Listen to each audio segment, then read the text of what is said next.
Welcome back.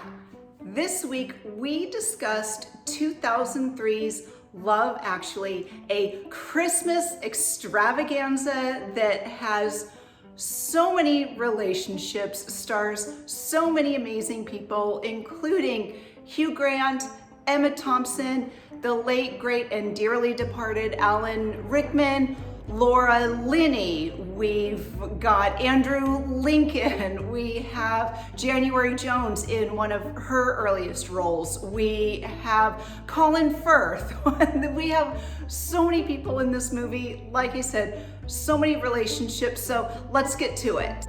Throughout Love Actually, people are falling in love, falling out of love. Some are with the right people, some are with the wrong people. Some people, Alan Rickman is looking to have an affair, and some people are in a period of mourning. So really, Love Actually encompasses all of the human emotions that are experienced by people throughout the year, but now we are concentrating on the 5 weeks leading up to Christmas. In one of the last scenes of the movie, we see Sam, in an attempt to finally tell the girl he loves that he loves her, run through Heathrow Airport. He bum rushes past gate security, and due to the fact that Billy Mack's, quote, shameless cash grab of a Christmas song is playing on, I guess, MTV at the time, RIP MTV, but the flight attendants are distracted by both the video and Billy Mack's shaking butt in the video. So Sam is able to go right past them and profess his love for Joanna. It's a wonderful scene, but then we see everyone in the cast in some way, shape, or form culminate at Heathrow Airport. And Heathrow Airport is an international hub with a long history all its own. I can't wait to tell you about it. So Heathrow is London's main airport out of the 6 that comprise the greater London area, and as of 2023 was the 2nd busiest airport in the world. So that leads to a lot of Love Actually moments and just that connection that you feel when you pick someone up from the airport, be it now curbside or maybe a baggage claim. I'm old enough to remember when you could meet people at the gate, and wow, how times have changed. One thing that has not changed are the emotions, again, that we see at Heathrow during the events of Love Actually, people coming together and sharing those genuine connections that make not only this season, but year-round an amazing place and time to have loved ones in your life. Platonic, romantic, familial. Love Actually is all around if you choose to look for it. Interestingly enough, Heathrow has the most international connections of any airport in the world, and so no wonder it's so easy to find a Love Actually moment, as we saw at the beginning and end of Love Actually.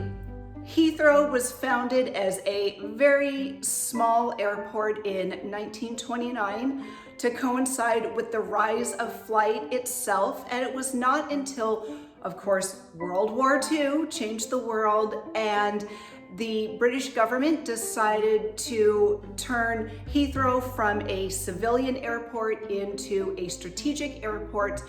During World War II, expansion on the airport began in 1944, and as anyone who has read a history book or watched the History Channel on a lazy Sunday afternoon knows, World War II ended in 1945 in the midst of Heathrow's expansion.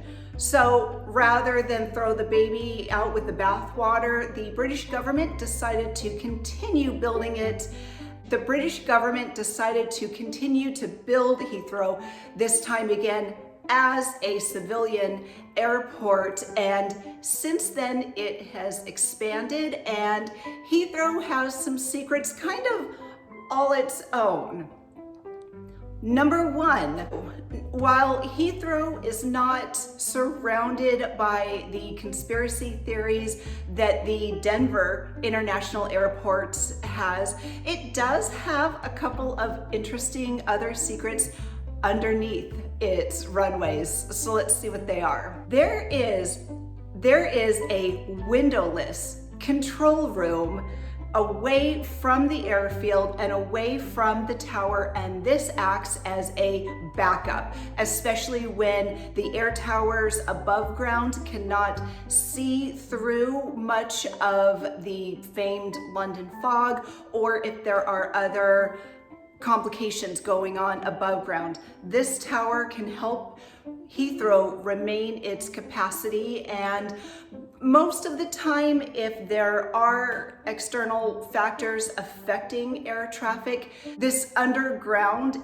control room can maintain Heathrow's flying capacity at about 70%, and I think that's about functional for US air carriers. So, get it together, US. And in fact, this should surprise nobody, but royalty, the wealthy, and international delegates have access to not one, but two of Heathrow's VIP suites, named the Royal Suite and the Windsor Suite. Now, presidents of the US have used this. No word on whether Billy Bob Thornton has used it, but people who get to use this select service are treated to amenities that the average traveler, even a first class traveler, does not have access to. While waiting, they are able to bypass TSA lines, or whatever the British equivalent of the TSA is, and they get their security clearance done in one of these suites that has Michelin star chefs, shopping assistants, valets, food. I mean, it's an incredible experience, not that I would know, but once it is time for them to board their plane, it's not that they have to take one of those moving walkways or even one of those airport golf carts. No, they get transported to their plane in a BMW directly on the tarmac to their plane, where they board, of course, first. Now, the privilege for this runs about 3,300 pounds, and that's the equivalent to about $4,400 US. And I don't know, that almost kind of seems worth it. It's not as though our generation will be able to functionally retire. So I say, if you're springing for a big vacation and you want a Love Actually experience, try to see if you can book the Royal or Windsor Suite. Let us know how it goes, or if you've been there. I would love to hear about it. And if you've ever been to Heathrow, again, I have not, but if you've ever been to Heathrow, you notice that today there are terminals 2, 3, 4, and 5. There is mysteriously no Terminal 1.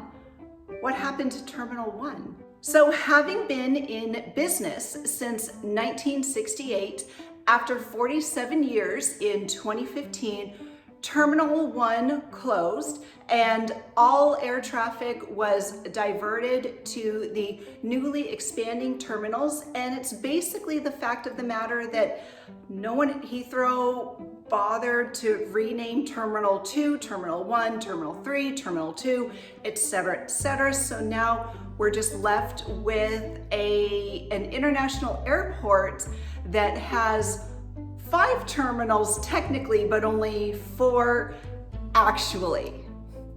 Beneath Heathrow Airport lies a ghost train station. Now, I've never been to London, but I've always been fascinated by the London Underground. And if anyone out there knows of a movie that has an ambiguous relationship at the end, and that takes place even partly in the London Underground, let me know. I would love to do some research on the London Underground. That being said, there is a ghost train station. And this ghost train station is hidden below Terminal 5. And if you have no idea, you have no idea that it's there. Most people flying in and out of Heathrow on a given day have no idea that there is a ghost tunnel right under their feet. This ghost station has no track, and it was included as part of the construction to Terminal 5. And the idea is that with additional growth, there could be track and connections laid down. But for now, it remains a ghost tunnel. I love it. So the idea behind this is that even though it is a ghost tunnel now, there can be additions and connections made in the future. So again, great job with future planning. And the idea is to eventually create links from Reading and a southern link to Waterloo, but to the dismay of ABBA, for the time being, it remains a ghost tunnel. And it's not just people who fly in and out of Heathrow. In fact, cargo has to fly in and out of Heathrow, and the next time you order a Toblerone bar online, maybe it gets handled through Heathrow. As much as I love a Toblerone, I was surprised at the #1 cargo item going in and out of Heathrow last year: salmon. And this went to all non-EU countries and other countries throughout Europe and Asia. And I love that salmon is a huge component of cargo travel in and out of Heathrow. And finally, every year, more than 78 million people fly in and out of Heathrow Airport. And this is larger than the UK's population of around 69 million. Nice. So go ahead and jump for love for the subscribe button so you never miss anything. As you know, or you should know, new episodes of the Real Relationships podcast drop every Thursday. New episodes of this show premiere every Thursday, and we are on Facebook. We are so appreciative of our listeners, our viewers, our supporters. Keep listening. We've got some amazing content coming up for the remainder of the Christmas season. We also have some really fun shows planned for January, or like a really fun theme for January. So we hope to see you for the remainder of 2023 and into 2024. And until then, we will see you soon.